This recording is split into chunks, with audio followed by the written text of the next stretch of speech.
Samin Allah Asaleen, and welcome to Shift+F1, a podcast about speed race cars. Not only an Arabic idiom, but also a tongue twister, it seems. It was take 2 of that, but it is Arabic for fat and honey, a phrase used when things are in harmony or go really well together, just like Piastri and McLaren. Whether it's Piastri and Norris remains to be seen. I'm Drew Scanlon. Joining me, Danny O'Dwyer. How are you, Danny? I'm great. I'm delighted to be back here. I was in beautiful Sweden in the by the Fjorden River. Excuse me, is that by the Arabic Fjorden?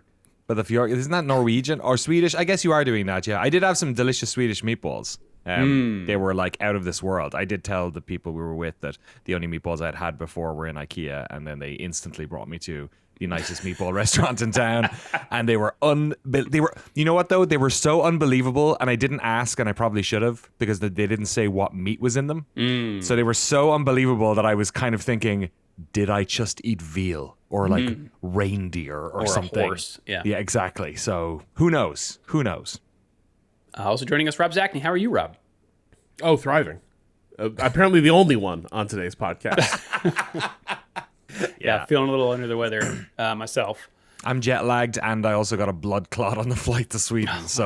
But I did that did mean that I had the beautiful moment of having a old Swedish nurse at 1 a.m. shouting at me and pointing at my trousers, asking me to take my pants off, which is something Silvio Berlusconi had to pay people to do. So, if you're new to this podcast, it's about race cars.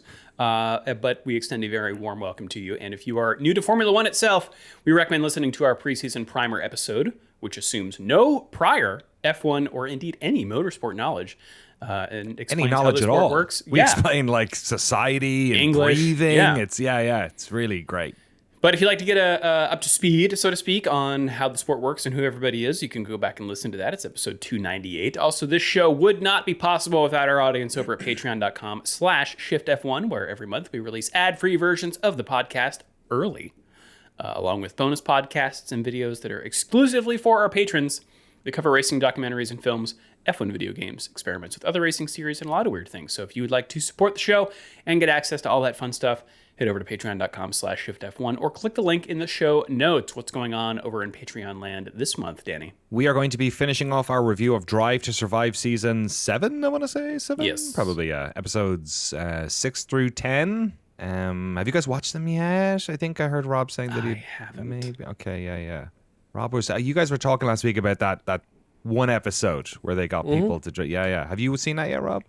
Yeah. Yep. You've watched it? Okay, he's up to speed on it. Yeah. They certainly gave people phones and were like, you should take film. You should film stuff. Rob was less impressed than I was when I go. And upon listening to him, I was like, maybe I gave him too much credit for this. I don't know. I might have to go back and watch it again, actually. I just got through the one where we say Arrivederci, Daniel. Oh, yes. Yeah. Little grim. It is. Isn't it also weird watching? It's so strange watching it because it feels like a million years ago when you watch. Well, the whole thing is like, here comes Liam Lawson. Buckle the fuck up, folks. God, you're right. God, that really hits different. You're totally right. Yeah. And like poor little Yuki. God, that's very interesting. Yeah.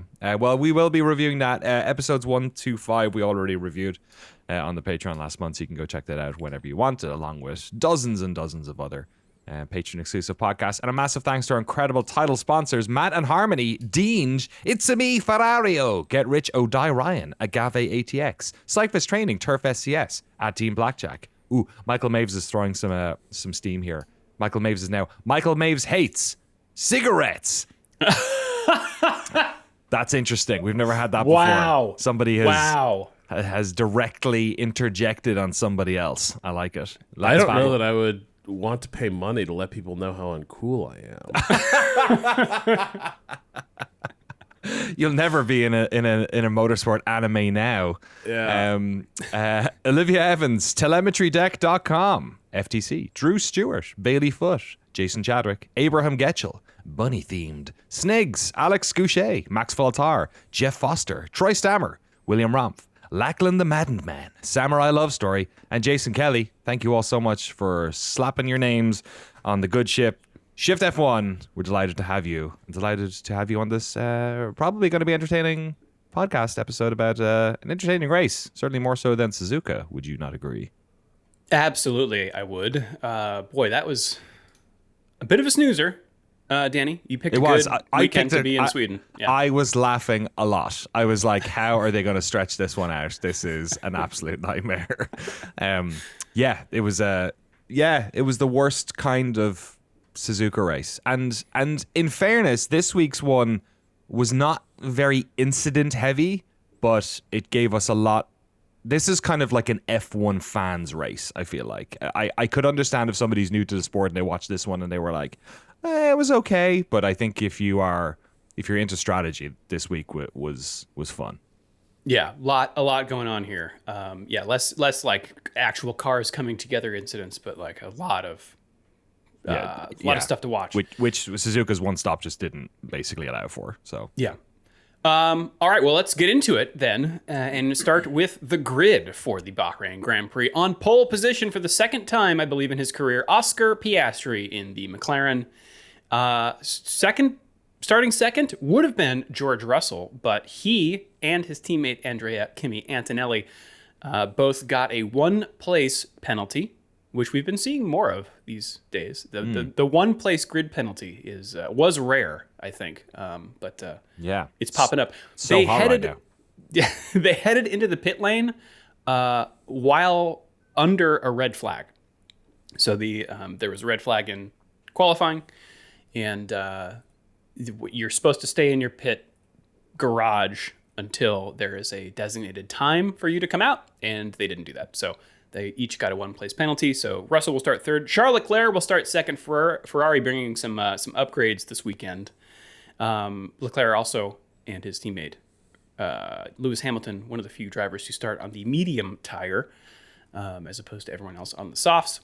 Pierre Gasly in the Alpine starts fourth, which is pretty. It's on merit because they actually, Race Fans has a good breakdown of how everyone did in like comparing practice times from 2025 to 2024, and Alpine is the only team to have swung so hard in the positive direction. So that's something has turned around there, at least for this circuit. Silvio Magic. Or Flavio. Sorry. Yeah. I'll be interested to see if Sam Collins can do another breakdown on the F1 technical chat. By the way, if you haven't watched his stuff on the F1 YouTube channel, it's great. Really dives into the nerdy stuff about, aerodynamics and engine modes and all kinds of fun stuff. So check that out. Finally, someone has replaced Chain Bear. Yeah. R.I.P. Chain Bear. That's right. Chain Bear stopped doing stuff a couple of years ago. Pour one out for the YouTube burnout cycle. Yeah, exactly. 100%. Yeah. One of the victims of it. Fifth place starts Kimi Antonelli after that one-place penalty. Lando Norris in sixth, kind of a surprising turn. He said it was like he just forgot how to drive an F1 car. Lando's his I don't know, his mentality when things don't go right is troublesome, I think. So they talked about this on the pre-race show, and I thought Brundle had a really good take on it. Like, Brundle, first of all, was like, most of us are lucky enough when we are in our feelings not to have cameras and microphones thrust in our face as we are reacting to bad news. And so he extended a decent bit of grace there, but he did point out he thought that, like,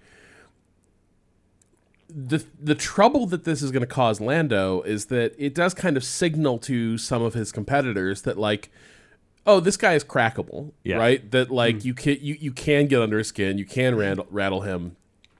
And I don't think necessarily, like, my wife pointed this out, like, she doesn't feel like a lot of the younger drivers have that same cutthroat mentality that characterized the drivers of the 80s and 90s, because, like, in a lot more now, a lot of them are like schoolmates who've grown up together, and so there's a very, like, strong fraternity among them, and I think that's true up to a point.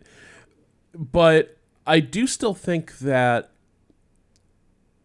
any, like, people will test what they perceive as potential vulnerabilities, or if they think there's like a soft spot in the way you drive or behave. Like, people treat Max with more respect because he sort of established that he is willing to be reckless and ruthless on the track, so you don't put yourself in positions where you're going to test that, and so he doesn't have to back it up as often. The message was seen, received, so he gets to drive like lower risk racing than a lot of other drivers now, because like people are afraid to test those reactions. I think there is something to what Brundle's saying, which is, especially when you're surrounded by guys like Max, like Oscar, and your go-to move is like, boy, I fucking suck, don't I? God, I don't know. When that is the reaction, it's going to lead some people to think, if I press on that, like in the end, I don't need to defeat this person. I just need to put pressure on them, and they will defeat themselves. I do think there is something to who's the other Sky presenter who was on with Brundle? But she mentioned that obviously all these drivers are Naomi Schiff. She mentioned that like all drivers are one of one. Like, people's process works for them. We don't really know too much. Like, if this is what Lando needs to do to sort of maintain his edge, maybe that's just it. But I think I do feel like I've seen enough now to be like, I found it worrisome in the last couple of years, like this tendency to just like talk himself down.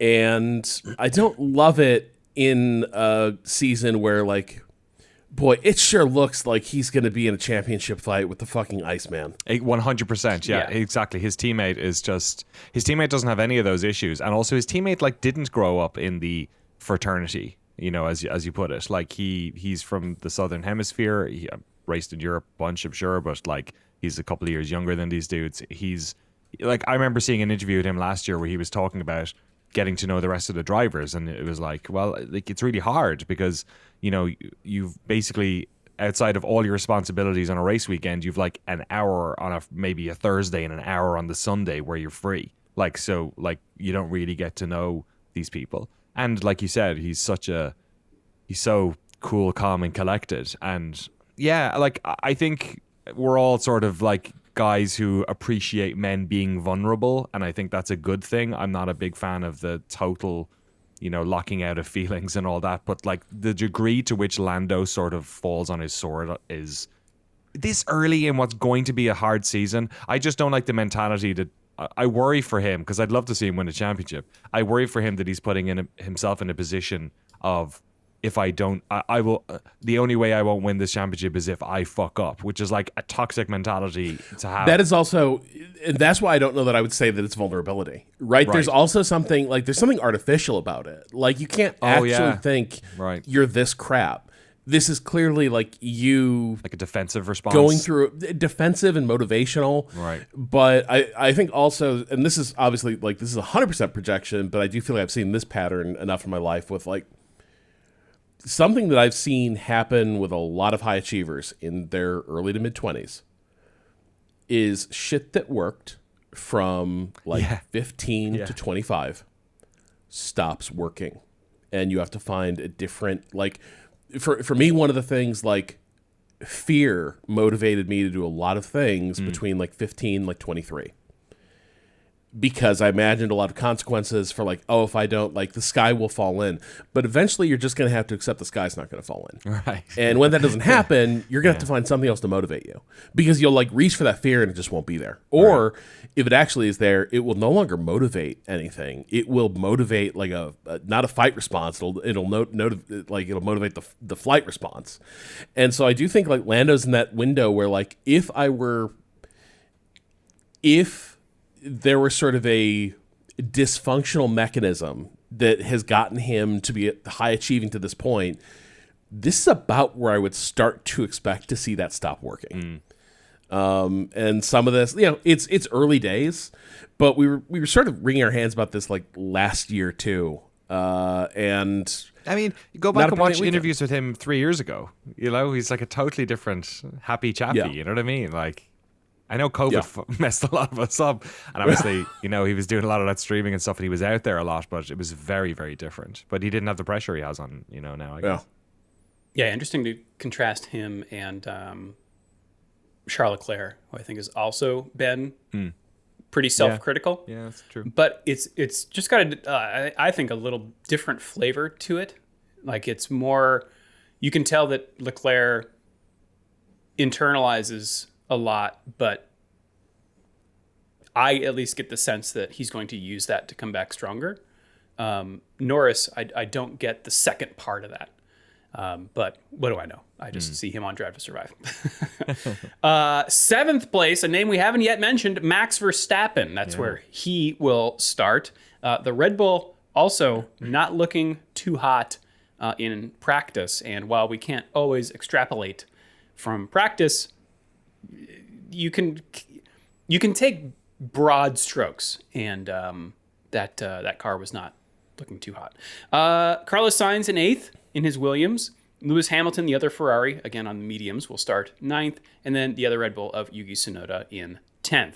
Jack Doohan, the other Alpine, again looking much better than they have in recent history, will start 11th. Isaac Hadjar in 12th. Fernando Alonso starts 13th. He'll also be on the medium tires. His steering wheel came off in free practice too. Love to see it. We need to watch Herbie the Love Bug. That's the only place I can think of that could have prepared for if this happens in a race. Because I feel like that is the sort of like Herbie the Love Bug. Whoa! Yeah, like slide whistle type thing happening. But yes, I've never heard of that. No, that's not great. I just want a good steering wheel that doesn't fly off your hand while you're driving. See, he ordered like a custom Fanatec thing, I bet, and was like, I'll just put it straight on this thing. And they were like, did you read the manuals? And he was like, yeah, of course. Of course I read the manual. Just on it goes. I didn't have an Allen wrench on me. Yep.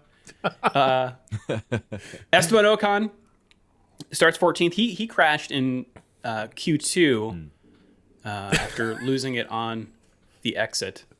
Right after the commentators were having an entire discussion, I think this was on F1 TV, like that the rumor, it was Coulthard saying like, I don't like to comment on like paddock rumor, but this came up often enough that I do feel like I need to point out. He was like, Ocon's really been taken aback by the pace Behrman has shown. Like, he really is back-footed by how strong Behrman has come on, how quickly Behrman's adapting to the car, and how much Ocon is not, and it's like kind of under his skin. So he needs a good qualifying weekend. And then he does the thing in Q1, and they're like, all right, that's what he needed to do. And then straight out. Yep. Yeah. Just kind of spins and bumps the rear into the wall. Not too hard a crash, but not a great one. Brings out the red flag. Alex Albon will start 15th. He didn't make it to Q2. Yeah, this is harsh. After he was pipped in the first qualifying session by Nico Hülkenberg.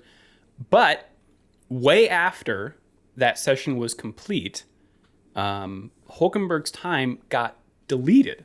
So if that had happened in the session, Albon would have advanced to Q2. Apparently, this is a statement from the FIA, quote, there are a number, and this quote is coming from Autosport, there are a number of track limit hotspots which are monitored continuously live. Track limit hotspots are given precedence. Based on previous sessions, turn 11 was not deemed to be an area of focus for track limits. In hindsight, it should have been higher on our priority list as a corner. So where Hülkenberg went out was not one that they were continuously watching. It was only after analyzing the footage. I think this came like it was an after hour. I think it was after Q3. After Q3? I think it was during qualifying, but was it? Well, it was late. It was in Q3 then. But it wouldn't have been in Q2. It was. Yeah, it took a while because I think I only heard about the next day when I heard like James Vowles was hot. Yeah, because Albon, Sainz got into Q3, so he could have, really stung him badly.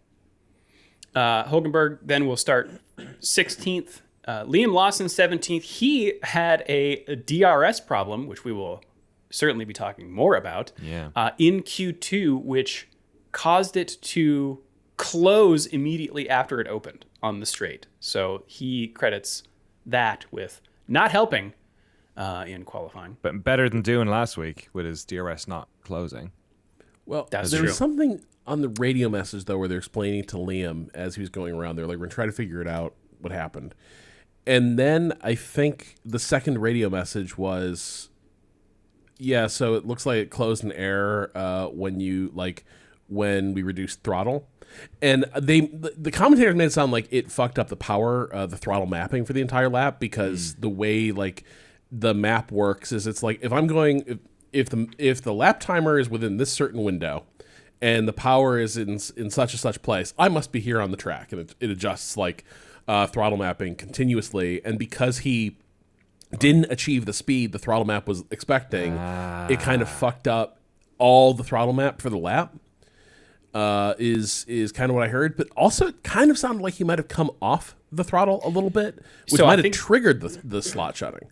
Yeah, I've got a quote here from race fans, and it sounds similar to actually the doing thing that we were talking about last time, where DRS apparently closes if you've opened it on a straight. It will close automatically if you lift off of the throttle. Or so brake. doing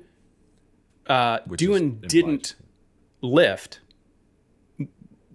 before he turned in, which is why it didn't close, and it's why he spun off the track. Lawson apparently. That's also, just as a side note, that's also why there's no DRS on that entry to 130R. So Lawson's team says, I'm trying to see who actually said this. Just says his team confirmed. Quote, in the tricky conditions, Liam picked up a little wheel spin on the exit of turn 10. The team's technical officer, Tim Goss, explained, resulting in a small throttle lift to keep the car under control, causing DRS to automatically close. AKA driver error. Yes. Unfortunately for him. So he'll start 17th. In 18th, Gabriel Bortoletto. In 19th, Lance Stroll. And in 20th, Oliver Behrman, who, as you said, had been going quite well, but I can't remember exactly what happened to him, why he started 20th. But all right, that is the grid. We're going to take a quick break. We will be back with the Bahrain Grand Prix. All right, Danny, do you want to take us through the start? Yeah, this is a lot happened. A lot happened on this weird little start. So Piastri gets away well. Leclerc, who starts in second, has a decent start, but Russell has a really good start. Gets up around the outside of him and manages to pip Leclerc and almost Piastri on the turn into turn one. He has a lock up on his front right, but just a sort of a tactical lock up to get the edge on Piastri. He doesn't get past Piastri, but he does get past Leclerc. Leclerc is also at this stage fighting on the exit of turn one with Lando Norris, who had a fantastic start. Unfortunately for him, and sort of secondarily to his very good start, was the problem that he was slightly too far in his grid box, which Max Verstappen rattled him out during the. Although they would have seen it easily anyway. You have to keep your wheels within / on the lines of the pit box, and he was slightly too far ahead, which is just a real annoying error because he had so much traction. Sometimes they also say that you get a bit more traction if you're not on the line, but I'm not sure exactly how much that's going to make a big difference because The fact front his wheels, not big rear wheels. Fucking papaya snoot lurching into Verstappen's eye line. Yeah. In front of him. It looks like he engaged maybe the clutch a bit early while he was waiting for the lights to go out. Like a few seconds before, like maybe before the lights came on. Driver error. Yeah, exactly. So if he like sat up into first gear, that the bike, it might have like just rolled him forward a little bit. You know what I mean? Like so yeah, massive shame. But anyway, he was fighting with Leclerc for third, and he actually does get ahead of him sort of before they get down to that first straight. But Leclerc manages to get him back before the next turn. And also, I guess, was it Kimi got past Gasly as well? Was that Gasly in 6th? I think up into 5th. Yeah, but didn't he immediately like overcook it a second later with some like Anthony like kept flat spotting his tires in the early part of the race. Like lots of people were struggling with it, but you're right. Antonelli like had a lot of lockups. Ocon got past him, and Antonelli went off the track sort of at the start of Sector 2 as they were sort of going into that downhill right-hander. So, he ended up losing that place. And then he also lost the place to Sainz as well, I think, there. I meant to go back and check this, because I just didn't, but what happened to Hulkenberg there at the start? He went straight backwards, and then he pitted, like, immediately thereafter. But I didn't actually catch what happened. Oh, yeah, I didn't as well. I don't think I did either. Yeah, you're right. He put it on lap 5. Yeah. Alternative strategy. That's right. Going for a 4-stop. My assumption is he probably got tangled up in something and the tire got cut. Like that would be my guess in a situation like that. Antonelli tries to get that place back from Sainz. He takes a huge dive on him on lap 5 for 6th place down the inside. I think it's turn 1. Shortly after that, Verstappen also gets by Sainz with a classic Verstappen pass halfway off the road to get by Sainz as well. And it's also around here that Verstappen is reporting problems with his brakes, which I think is something that popped up in practice as well. Leclerc also complaining about brakes during this one. Lap 9, Hamilton and Sainz go side by side for it seems like half of the lap until they get to the back straight, and Hamilton gets by with DRS, of course. Hamilton but also a really good example of like, I'm like, woo, this is awesome racing. Sainz should not have done that. Like, this is the problem, is like he and Hamilton have an awesome like chess game as like Sainz positioning himself to come fighting back and everything. But the punchline is to this is like he loses the spot to Hamilton, and then Tsunoda blows past him too, because at that point Sainz had compromised his pace so badly that it really did kind of highlight like why some of these mid-pack cars just lie down for some of these fights. Yeah. Not lying down, Kimi Antonelli. Lap 10, he and Gasly go at it for a few corners. Sort of a repeat of that opening stint. Antonelli eventually getting ahead. Lap 21, Behrman, having started last, and we didn't mention, he got by a ton of people at the start, like 5 different cars. He then, on lap 21, gets by Hadjar for 13th on the hard tires, no less, which are certainly not favored. Behrman pitted, let's see, after 14 laps and went on the hards.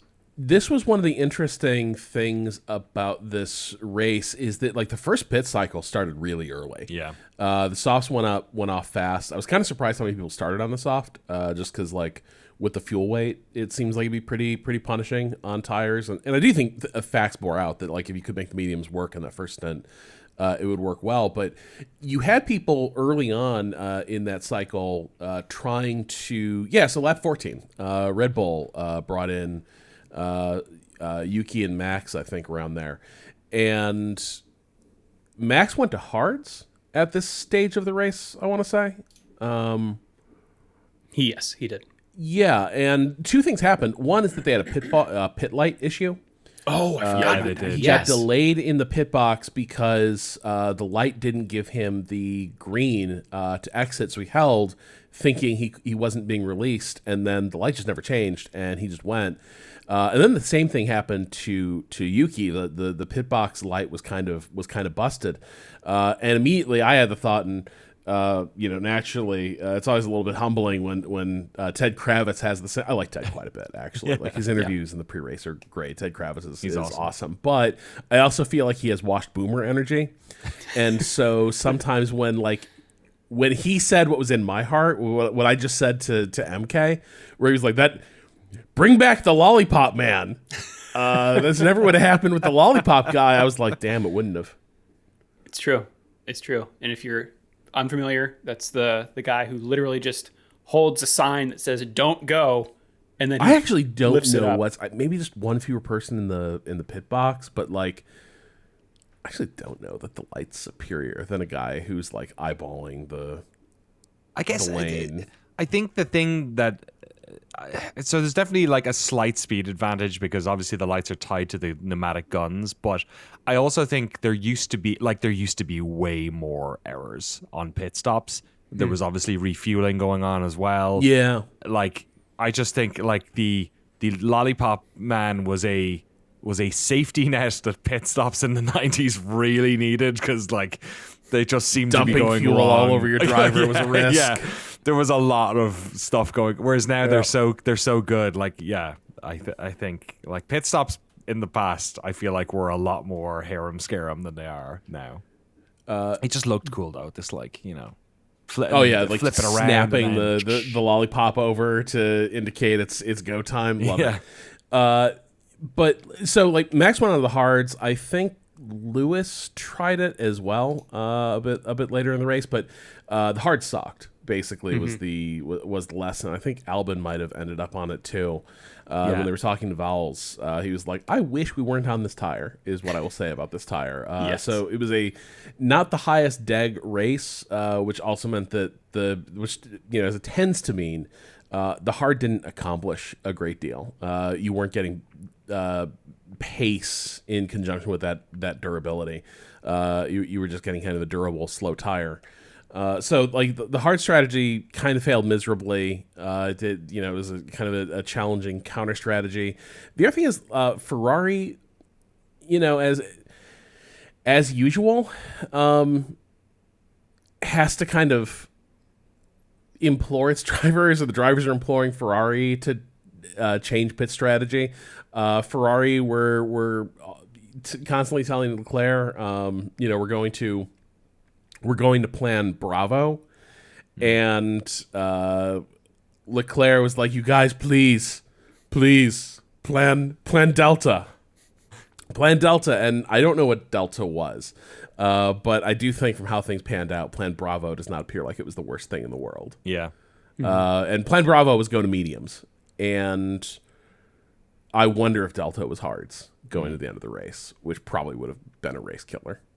Yeah, and just to remind everyone, you do have to use 2 different compounds. You don't have to use all 3, but teams are also limited by, they only get a certain number of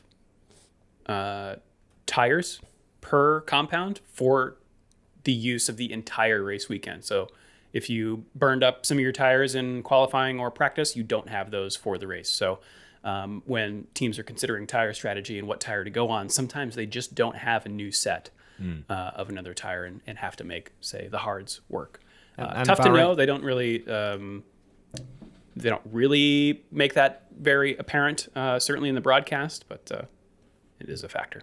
Yeah, and Bahrain is a maybe particularly tricky one because it's a night race, so the only real qualify or practice session that gives you data that is relevant is P2, which is always the case in a race weekend, but when they're both afternoon sessions, it's usually not as much of a discrepancy. So they have a little bit less sort of visibility on tire deg on this one for all 3 compounds than they would somewhere else. Lap 22, Hamilton gets by Verstappen without much fanfare, even though everyone's like, "Whoa, the champions, they're battling again in the Middle East." Lap 24, Leclerc, despite complaining about his brakes, has gotten close to Norris and takes a dive, shortly retaken by Norris, but Leclerc bides his time and gets him on the next lap. The other Ferrari of Hamilton is also on the charge, and he gets by Antonelli on the same lap 24. Lap 30, things get spicy between Sainz and Tsunoda at turn 1. Some contact between them. Sainz losing a lot of carbon fiber onto the track, and we get a safety car to clear that debris. Yeah, it took a chunk out of his side pod. Yuki had a bit of oversteer, back end flew out. Sainz, a little bit greedy with how much inside of the track he wanted. It was kind of racing incident 101. They both had the margin of error. It was not wide enough for them both, and Sainz suffered as a result. It looked cool though. It did look It's cool. true. It's true. Unfortunately for Kimi Antonelli, he had just stopped for soft tires, which is the only one to have done that in the middle of the race. So an interesting strategy. So he comes in like most of the grid for a new set. The drivers staying out, though, Verstappen, Gasly, Ocon, Hadjar, Doohan, and Hulkenberg. And again, just because we're in the beginning of the season here still, if you pit under safety car, the other cars aren't going as fast as they usually are, so you get a cheaper pit stop, so to speak.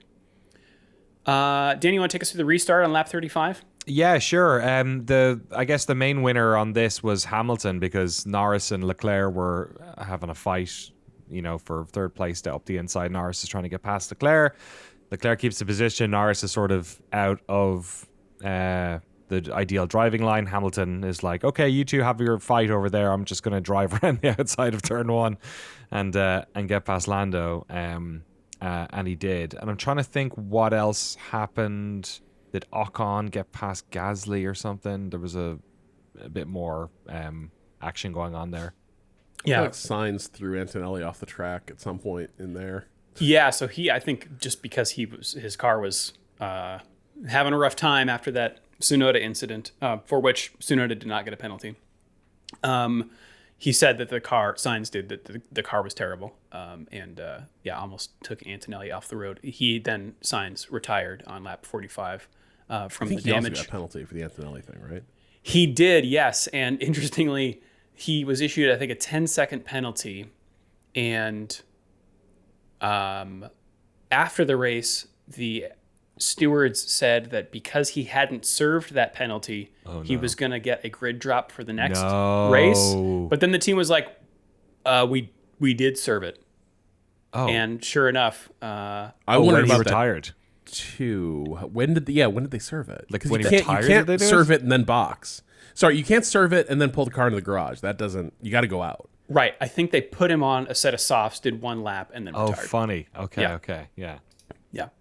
And Yuki shouldn't have gotten a penalty for that, to be clear. Like, the spirit of the drift was upon him. Exactly. And you cannot penalize. You shouldn't penalize. If he did it in Suzuka, it would have been okay. Particularly a Japanese driver. Yes. Yeah. I think if he did it in Japan, it would have been okay. Yeah. The drift. I'm sorry. Like, for me, they like, Sainz was confused. He was like, I thought we were like driving according to Toge rules, and it's like, no, my man, this is F1. Like, he gave you the chrome horn, and that's legal. If he does it in Japan, he gets drift-o-matic immunity, I think it's called. Wow. Oh, I do think it's so striking to me how, like, if someone has side pod contact, it rarely looks that dramatic at first. For the first couple laps, it's like, oh yeah, you got dinged. And then you'll see that same car like 8 laps later, and it looks like it just did a bombing raid over the Reich in like 1943. Like it's just like shot to pieces, huge holes ripped in it, and it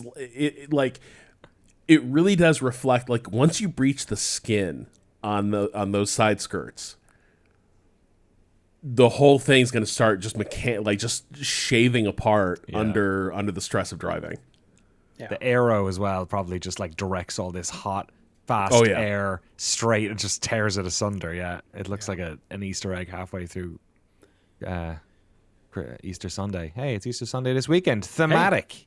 Nice. Not the only driver having problems with his car. I think it's around here when Russell's transponder stops working, and this just causes complete havoc. New meta unlocked. Yeah. It looks like he's dropping down the order, but he's not. It's just that the timing's not registering him, and this may also. It's tough, and Toto Wolff even said, team principal of Mercedes, after the fact that they don't necessarily know whether it was a problem with Russell's car or with Formula One's timing system, but I don't know how much all of this stuff is related. I assume that it is.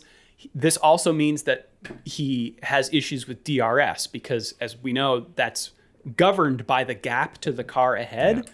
So if that's not able to be determined, that's a problem. And it's not just Russell that has the DRS issues, because other drivers are told, like, to basically reprogram their cars. And it's cool hearing the engineers do this in this the radio video that Formula One puts out on their YouTube channel after every race.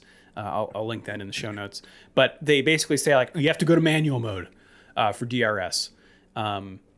But yes, Russell, his specific issue is that he didn't actually click the DRS button, and it opened. And so he came under investigation for that. After the race, that was decided not to penalize him for it because he apparently gained an advantage, but then gave that advantage back. But it throws the graphics into disarray. That we basically get only the lap counter and then a published order for each lap. It felt very old school, like someone watching and writing down as the cars come across the line. Like that person on the big scoreboard, like putting the numbers up or whatever. Yeah. Russell also was told that his steering wheel display might fail. And apparently this was also dealing with an intermittent brake-by-wire issue. So I'm inclined to believe, and maybe this is what you're going to say, Rob, but it's so many electrical gremlins going on with Russell's car. Maybe it was. The way it unfolded felt like progressive electrical failure. Yeah. Because first he disappears from timing and scoring.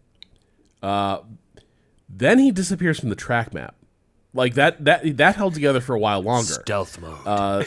And then suddenly his pit drops out of the track map. And then you start hearing things like, okay, so we're going to have to do the manual DRS. My brakes are getting weird. Okay. Hey, just his shifts went off too. At some point there was a panicky radio message like, is not shifting right. Like everything to me was like, oh, this thing is just steadily.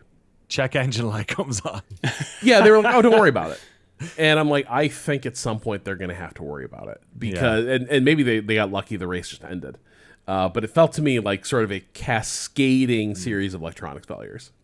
Yeah, so he's dealing with that. He's also dealing with having gone onto the soft tire, which he was like, I don't know, pretty ambitious. And then Norris was told that and was like, whatever, the soft was great. I don't know what he's complaining about. And in fact, there were 4 other drivers that went onto the soft at the safety car. But there was a good line with Russell when they said about his wheel. He said, as long as it doesn't come off. Right. Which I thought was a nice gag in the middle of the race. I thought was pretty good. Yeah. So he then will have to hold off Norris, who is hard charging, trying to get by. Lap 52, though, Norris hadn't yet got by Leclerc, who was on hard tires, while Norris is on the mediums, but that was building for multiple laps. And finally, Norris goes to the outside and seals the deal. 5 laps later, he has caught up to Russell, who's on those old soft tires, and somehow Russell holds him off to retain second place. Far be it from me. This is the problem with this whole podcast. Far be it from me to criticize one of the best drivers in the world over overtaking. But I was shocked he tried on the first turn. Like, it was the last lap of the race. You do it at 4. Yeah. I God really, damn it. I thought it was very weird. Like, and he wasn't even that close at 1. Like, I was flabbergasted because it was like, there goes your shot. Like, that's it. Even if we've just seen this game, there's too much tape on this. 1 is really tough because once you go through the chicane after 1, you're going to be side by side and it's a drag race down to 4, and who knows what's going to happen. Super light cars. Yeah, you've got to get him in the second DRS zone if you're going to do this. And yes, it's not like the overtake was just sitting there on a plate and he was like, well, I just got to go. Like, if I try to hang around up to 4, who knows if this is going to be there. It was a distant lunge. I have honestly, like, no, it was to me it was a miscue. Like hands down. Yeah, I like stood up and was like, no! When I saw him doing it, it was like, no, don't do it there. Especially because like the tires are getting a little bit worn at that stage. Like force Russell to defend super hard and then go around and then set yourself up. Like abandon the line, take as much speed out of turn 1 and 2 as you can, and then throw it up. The other thing is he was going around the outside a lot on turn 4, which can work as long as the driver doesn't push you out and you go over the line and then you have to hand it back. But maybe he just didn't feel confident about that. I don't know. But it just, it seemed like, oh, that was your shot. That was your one shot. That was it. Yeah. Interestingly, they didn't show Piastri Yeah, they didn't. Going across the line full screen. They showed it in the picture-in-picture, but I feel like they always show the driver going across the line. We often criticize them for doing it. Yes. And so I think I'm on board with that. If they've got a battle going, just show it in picture-in-picture. The one that they didn't show though was Verstappen getting by Gasly at the very last minute. Last turn he did it, just before the final turn he got past Gasly, which I'm sure Gasly was not particularly chuffed about. But yeah. Yeah. So let's run down the result here. Oscar Piastri wins in Bahrain. Apparently did not have his drink system working. Was complaining about that during the race. Well, they reminded him to have a drink, and he was like, I would if it were working. Yeah. Yes. Great. There's Peevish a radio Iceman. message. Yeah. There was a radio message at the beginning of the before the race started. Oscar saying like it's a little tough to pull on the drink, and they said don't worry, it's just because we put a slushy in there. Oh, funny. Which I thought was interesting. It's a piece of boba lodged in it. You can't, Oscar, you just have to suck harder. Why did you put boba in here? Just really pull, man. I think. But that's too hard. Don't choke. I'm pretty sure Bahrain was also the track that has I'm going to cram this in here because I don't often get to talk about it. Please. My favorite radio message of all time, which is the Kimi Räikkönen, "Can you hear me?" Back and forth. Which, do you remember? Where he's like, "Can you hear me? I can't hear you." And they're like, "No, Kimi, we cannot hear you." And he's like, "Can you hear me? Can you hear me?" And like, "No, we cannot hear you." And then there's a pause, and then he goes, "And yet you respond." It's just a very confusing. Yeah, it's my favorite one ever. He's just they're so confused. Yeah. Good times of Ferrari. Good times for George Russell, who hangs on to his second position. Again, avoids that penalty for opening his DRS. Lando Norris in third. Fourth place would have put Piastri into the championship lead. Ooh. So Lando Norris just hanging on there. Charles Leclerc finishes fourth ahead of Lewis Hamilton in fifth. Max Verstappen comes home in sixth. Pierre Gasly, seventh. Esteban Ocon making up 6 places to finish 8th. Yuki Tsunoda in 9th. And Oliver Behrman from the back will finish in 10th and get a championship point behind them. Kimi Antonelli, Alex Albon, Isaac Hadjar, Jack Doohan, Fernando Alonso in 15th place. Liam Lawson collected some penalty points on his license for collisions with both Lance Stroll and Nico Hülkenberg during the race. Lance Stroll will finish 17th. 18th is Gabriel Bortoleto. Not classified with signs with the DNF. That did not finish. And disqualified Nico Hülkenberg for excessive plank wear. It's the second time. It's, Hamilton. They must be really having to push the ride height as low as possible on these things. Like, it's happening consistently enough now that it seems like teams are sending the cars out with this is borderline, but it's the only way to make the car drive. Cooldown room was real good if you watched it. The three of them shooting the shit, making fun of Lando, which is it was good to see. Lando in the interviews, bad vibes, rancid. Lando in the cool down room with George and Oscar, actually pretty funny, right? They watched him failing to overtake Hamilton the first time he tried it. Yeah. And Oscar was like, "Oh, what a muppet."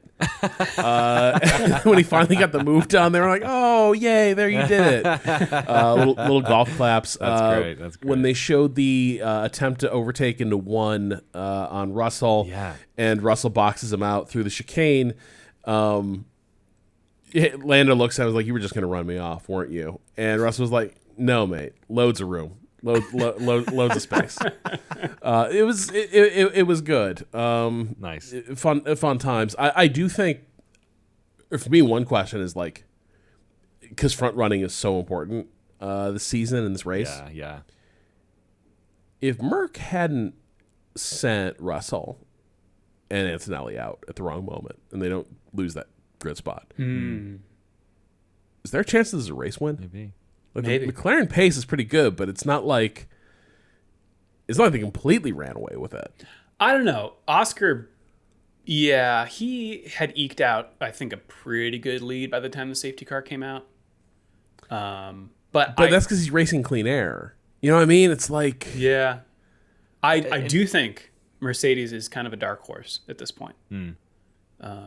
Well, Red Bull definitely fell down the order this week. Like, that was, there was a shift there for sure. And, I mean, Oscar, great drive. Like, you don't often get to, in these races where somebody is so dominant and they do a great lap.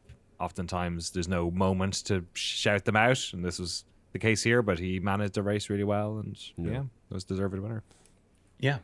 Well, things not going great for Red Bull. Things also not going great for the FIA, Rob. Yeah, things continue to be pretty toxic there. So, a thing happened last week, like shortly after we recorded, which was that Ben Sulayem's deputy, let me pull the name here, Robert Reed, the deputy president for sport, but effectively that made him like the number 2 official within the FIA. He resigned effective immediately last week, and he eschewed a lot of the usual politeness with these and made a very pointed statement on his exit. According to Autosport here, he cited a breakdown of governance standards. He's been in this position since 2021. And again, quoting from Autosport here, Reed said he had been alarmed by what he called, quote, critical decisions being made without due process, end quote, in the wake of Ben Sulayem shaking up how the organization is run. When I took on this role, it was to serve the FIA's members, not to serve power, Reed said in a statement. Over time, I've witnessed a steady erosion of the principles we promised to uphold. Decisions are being made behind closed doors, bypassing the very structures and people the FIA exists to represent. My resignation is not about personalities, it is about principles. Motorsport deserves leadership that is accountable, transparent, and member-driven. I can no longer, in good faith, remain part of a system that does not reflect those values. I'm trying to read between the lines here, Rob. What is he getting at? It's tough to parse, really. He's really, I feel like he's talking around something, and there's no way of penetrating the veil of this politesse. Speak truth to power. Yeah. No, so this is clearly a Ben Sulayem sucks. This is clearly one of those moves that's like, I am just here on my way out the door to discredit this guy.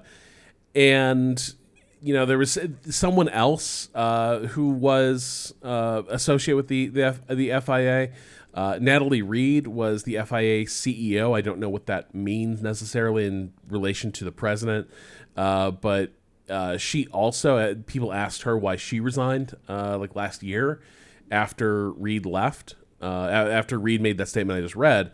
And so Natalie Robin was the CEO, and she also said in so many words, like, there are a lot of challenging structural issues at the FIA, and she says when professional processes are not adhered to and stakeholders are excluded from decision-making, it undermines the foundation of a strong organization. All this is, remember, looming over this is like Ben Sulayem is going to be facing another election within the FIA. It appears that like there are people lining up to at least say, like, to signal to members you can't support this guy second time around. And obviously, like, he's already on the outs with pretty much every professional driver in the, like, I don't know if I was seeing headlines retreaded. I don't think I was. Rally drivers are effectively engaging in like civil disobedience now at rally events. Just cursing like sailors, or not speaking. Oh, really? Like I think a couple weeks ago they were like being really terse with media during their appearances. I think now they start doing like prisoner of war interviews where it's like just like saying their name and like that's it. Like name, rank, you and can't get anything else out of them. And then Russell, the MP from the Grand Prix drivers, he also said like we're getting no communication from the FIA. He said the FIA is continuously going in an unstable direction, and he says every time we hear from that side of the sport, it's not really a big surprise. It's a shame to see for somebody who's very well respected within the sport and has been there for so long. Hopefully you get more stability sooner rather than later. Right. For somebody who's very well respected, I think he was talking about the guy who just departed. The guy who just sort of quit. So, like, the drivers hate him. The people within the FAA are turning against him. Yeah. And he's not winning over the manufacturers. So we talked about this before too. In the backdrop of like this looming divorce within Formula One, Ben Sulayem's attempt to be the cool dad. 100%. You have nailed it. Yes. Like, we are gonna like, hey, like maybe breakfast could be M&Ms, huh? Yeah, totally. You want a race car? Boy, I bet your mom doesn't let you do this, huh? Yeah, exactly. Let's smoke a pack of cigarettes. In this case, V10s was his big 100%. like populist power play. And so at Bahrain, one of the items on the agenda was he was going to have a big like roundtable meeting with the manufacturers. And the only person I think who seems to have said much about what was in that meeting was Horner. And he said it was a very cordial, productive meeting with the FIA president asking for feedback about what the next generation of engine should look like. That is a very boilerplate, like cordial, productive. The off-the-record things that Autosport got was basically Audi and Honda were both pretty firmly in opposition to changing the engine rules or moving back to V10s.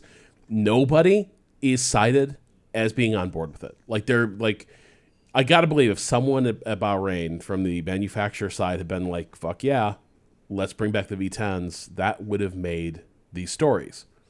It didn't. So we can surmise that like what he's facing is like opposition and maybe contempt from manufacturers. He's not getting support. Nobody is won over by this proposal. And increasingly, like the V10 thing has desperate loser stink on it. It does, yeah, 100%. Yeah, it does. And Danny, you're saying the body language is even fucked now around like people interacting with him in the backdrop of the grid. That's the thing. I think also that like even if there was like some desire from the manufacturers to move in that direction, and like you guys talked last week about the renewable fuel stuff and all, we're sort of entering this weird slippery slope when it comes to all that. I think even so, the position that he's taking seems so political that I think even if they were interested, they wouldn't necessarily go with it in this form, because it just seems like a power grab thing. You know what I mean? It's so transparent. And we've been talking about this guy for years at this stage. There's a great shot of Hamilton he was like open-armed about hugging Hamilton as Hamilton came out of his car. Hamilton walked right past him. Maybe he didn't see him out of his helmet, I'm not sure, but he's just like, I think the sooner they get this guy out, the better. It's become calamitous. At the start, it was all about, we're going to get out of the way. It's not going to be political. And this is like the most involved FIA I can remember in the modern era. This is just, it's farcical at this stage, and they need to get this guy out of here. It's a real Emperor's New Clothes situation. And people are finally starting to say it, which is good. Yeah. But yeah, it's ridiculous. This guy is one of 3 sitting presidents I hope to see executed. Before my time is up. As metaphorically. Execution can mean a lot of things, like handled, dealt with. Okay. Execution is a judicial stance. Fair. That's an interpretation. There you go. Assassins not assassinated. The state executes. Yeah, sorry. Danny, what's going on with Cadillac? Cadillac. We're getting to the stage now where the lemon dance happened a lot last year for the rest of the teams, but with Cadillac's entry into the sport next year, the conversation is about who is going to be driving for them. And apparently, according to racefans.net, there are 7 or 8 names in the running, which is, unsurprising. A quote here as well: "It'll be no surprise that anybody who has recent Formula One experience would be included in that list." And as it turns out, there is a lot of drivers with recent Formula One experience who are out there. You guys want to hear a couple that I've rustled up that are sort of in the conversation? Marcus Ericsson? No, but that's a good one. No love. Bring him back. Despite his IndyCar, he won Indy 500, but you're right, it's not been like setting the world on fire. Okay, Checo's Alexander Rossi Yeah, also won Indy 500. that's true. Alexander Rossi, is he on the list? No, I don't think so. Not He's recently. not. No. If you're staying with IndyCar people, though, of course, no F1 experience, but Colton Herta is, of course, you know, an American as well. I don't understand. Doesn't have the super license points, right? Isn't that the thing? They can always figure that out. That's like, just stick him in a I just don't understand. Formula E car. It's, again, like, I'm not even that huge a Polo fanboy. I just don't understand how, like, there's a preternaturally good driver who's, like, untouchable in a series that's, like, pretty homologated, and he doesn't make the conversation. But Colton, who's like, he came second last year, right? He has lots of game. He also has lots of choke moments. All right, but Checo's on that list. He's and driven for Andretti, right? Yeah.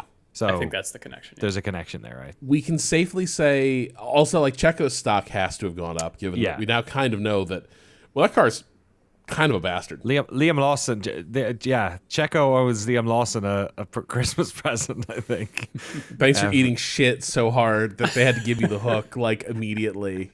I mean, there's also a question over, like, Red Bull are it's hard to tell week by week, but, like, Verstappen at the moment, clearly not very happy. He has a release clause that says if he's not in third in the Drivers' Championship. Well, who's reporting that? Let's take that with a 747 full of salt, because that is coming from the Daily Mail. Well, I'm not saying that he's going. What I'm saying is that there might be a lot of driver movement around Red Bull, because I don't know if they're going to stick with Yuki either. So if that's the case, or I don't know if Yuki's going to stick with them, but if there was a drive over here for him, possibly.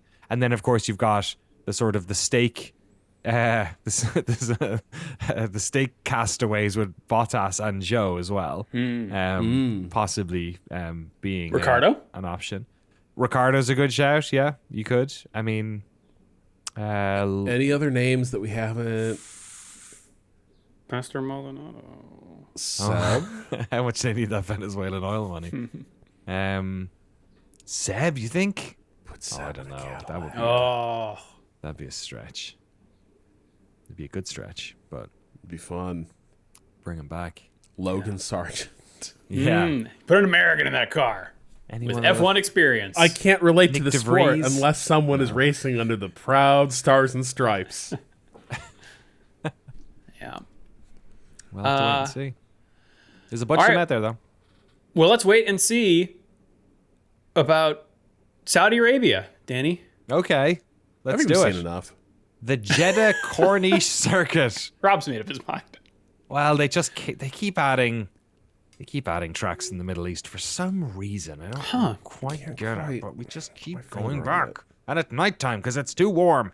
Yes, we are back for another night race at the Jeddah Corniche circuit at the coastal resort of Corniche, in the city of Jeddah, Saudi Arabia. This one designed by F1 Motorsports and the Tilke company. They helped put this together, although it is a street circuit largely. So how much of it they put together and how much of it was just the roads that were there is up for interpretation. We first raced here in 2021. It's 50 laps, decently long lap, 6.17 kilometers, 3.8 miles. It is the second fastest average speed in Formula One, but it's got a lot more turns than the fastest, which is, of course, Monza, which has 3 turns. Monza has very few turns in it, like maybe the 11, tricky triangle. 10? Exactly, yeah. Yes, the isosceles triangle. Isosceles? Is that isometric? I don't know. Who knows? Shapes. This one has hardly any right-handers, though. It is a mess. There are technically 27 turns. Oh, my God. On this track, although a lot of them are just little nudges, little apex shifts, here, there, and everywhere. The back half of the track undulates. It does. It does. It has 3 DRS zones, and 2 of them have at least 2 turns in them. So that sort of explains to you their interpretation of what a turn is that they're happy with the cars to be going flat out over the course of them. The second DRS straight is literally 4 turns in it. So there you go. Yeah, it's a track that has had a lot of action in it. They have nipped and tucked on the various sort of apexes and also where the walls are over the years, because there were some safety concerns because of the speeds of the cars here. There was also some overtaking off track limit issues, especially in that first year between Verstappen and Hamilton. We've had a bunch of incidents here between the two of them, and it's seems to have produced interesting races in the years we've had it, even if the track seems like it's kind of hard to overtake on.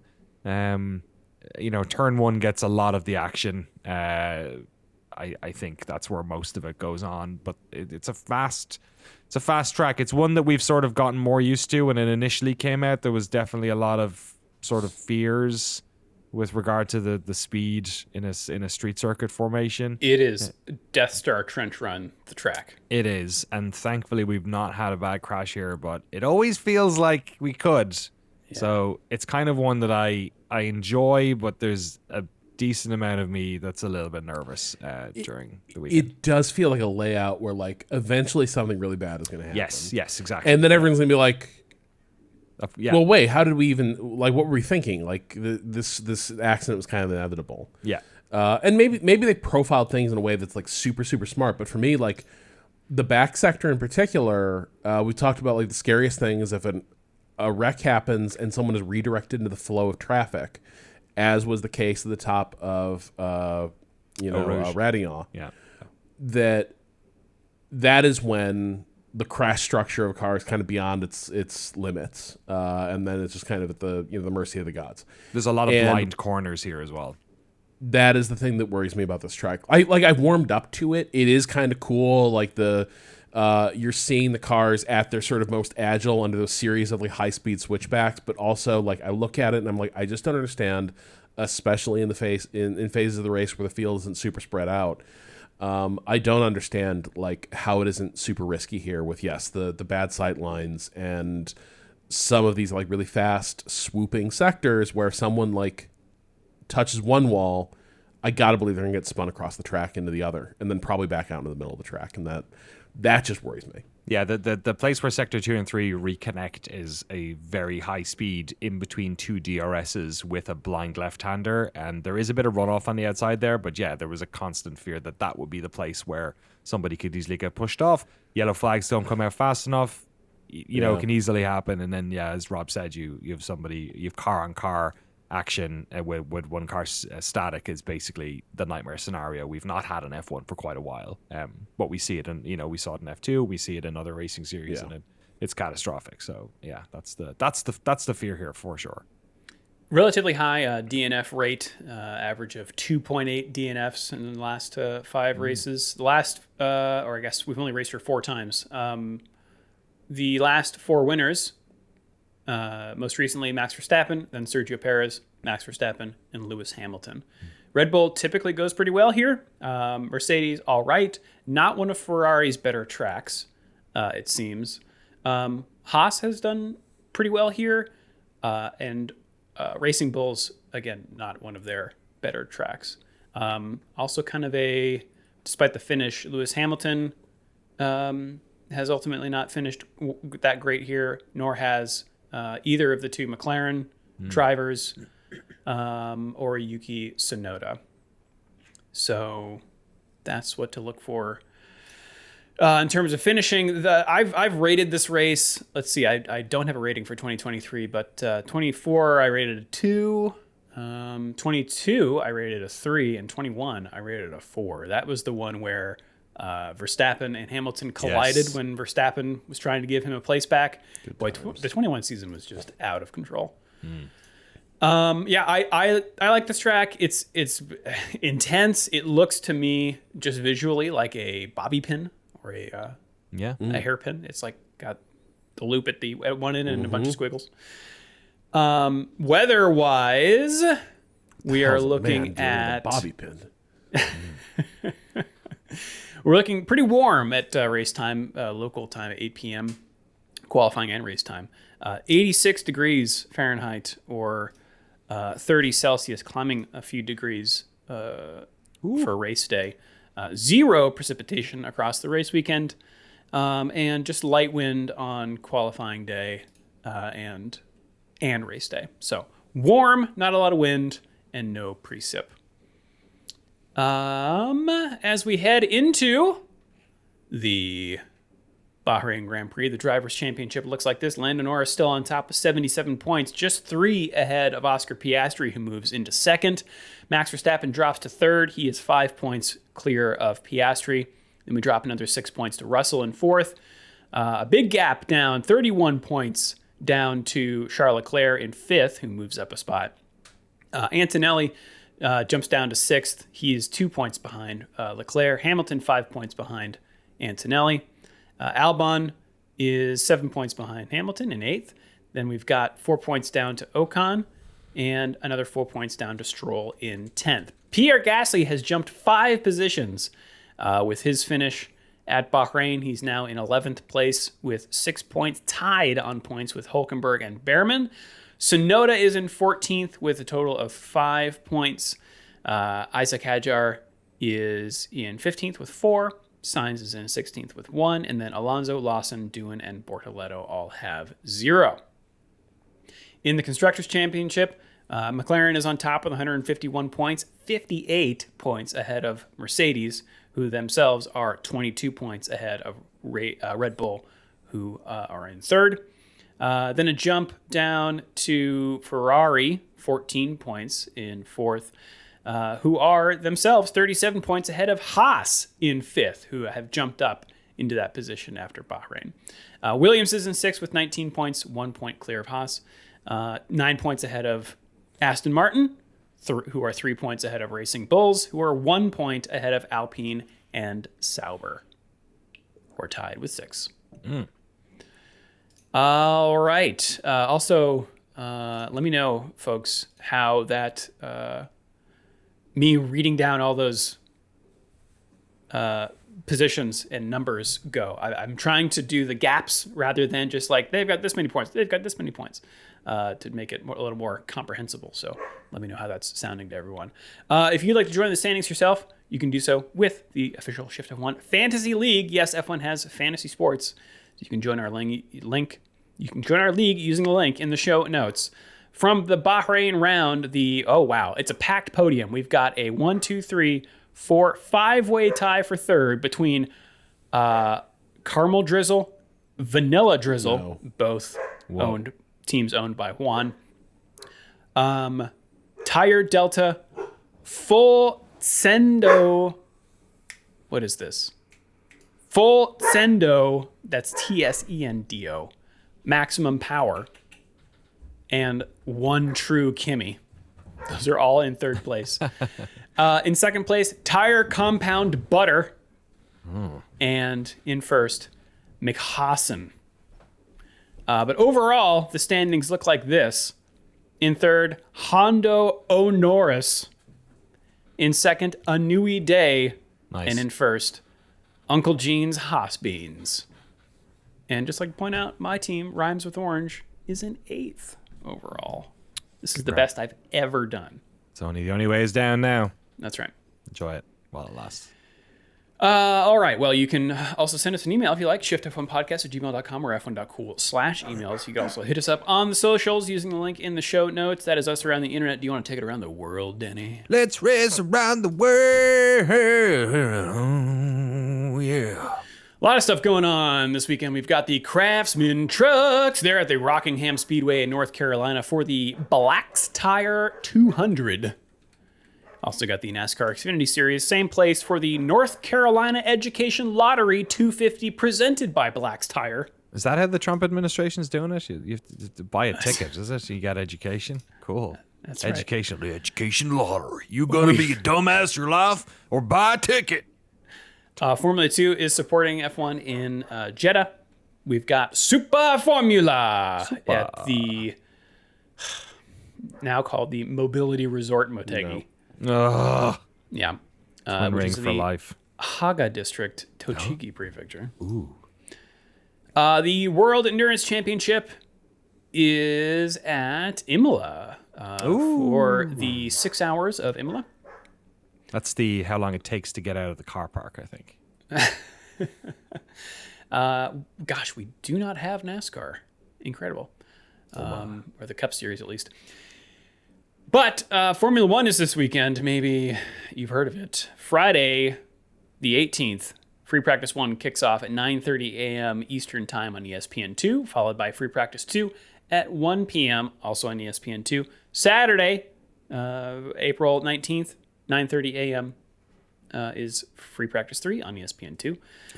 Then qualifying at 1 p.m. Eastern on ESPN News. But the race, everyone, Sunday, 4:20. Yeah, baby. At 1 p.m. You got him. The tires, you mean? Yeah. Is the race on ESPN2, The Deuce. Woo! That's what's going on this weekend. Danny, what happened this day in history? This day in history, unless, of course, you are a patron, and then it's actually tomorrow in history because you get the podcast a day earlier because of how time works.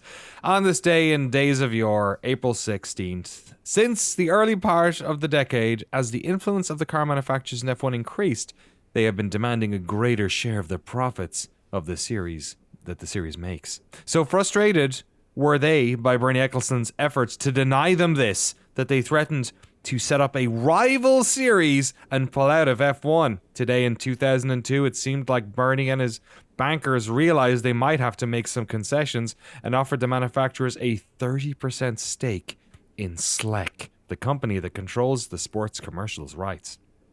There you go.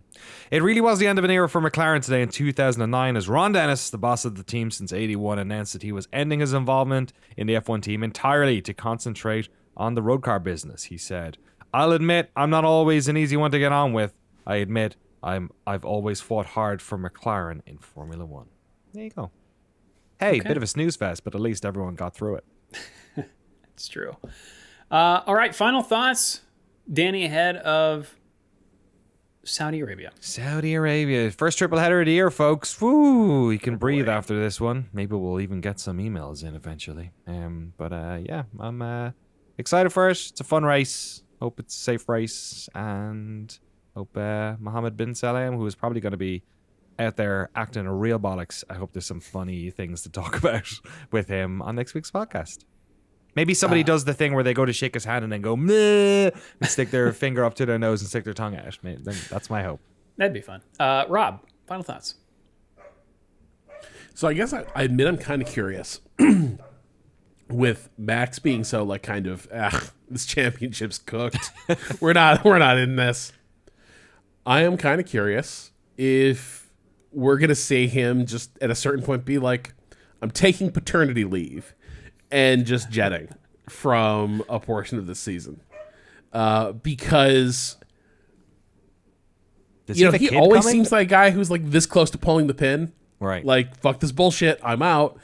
But this season, it's weird. He's like up there in the standings, but like this past weekend, like, oh, that car has some real pace issues that maybe even like him being there isn't going to fully deal with. And I do wonder, guys had won a lot of races, a lot of championships. I do wonder if there's just going to be a moment where he's like, I don't know, I got other stuff going on this year. I didn't know. Did him and Kelly have a kid coming? I think so. Okay. I think like imminently. Oh, really? Yeah. Man, look forward to that should talk about a fucking child that's been bred for Formula One racing. Oh my God. No, I believe in Max. I believe Max is a cycle breaker. No joke. Kelly's kid that she had with Daniel Kvyat,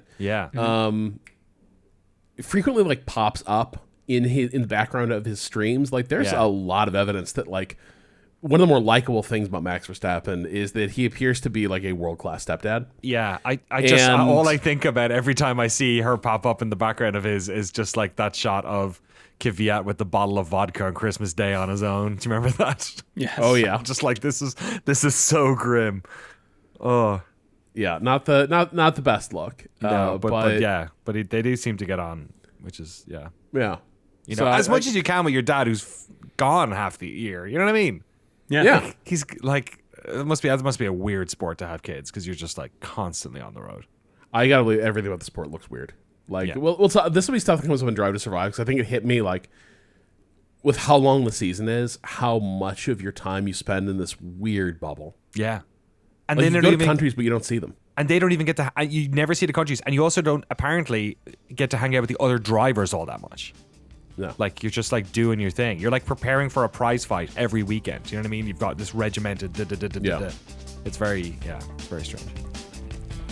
Well, if you would like to support this strange show and get access to all of our bonus episodes, the ad-free version of the podcast, and the official Shift F1 Discord, you can do so over at patreon.com/ShiftF1. Have a good race weekend, everyone. We will see you all next week.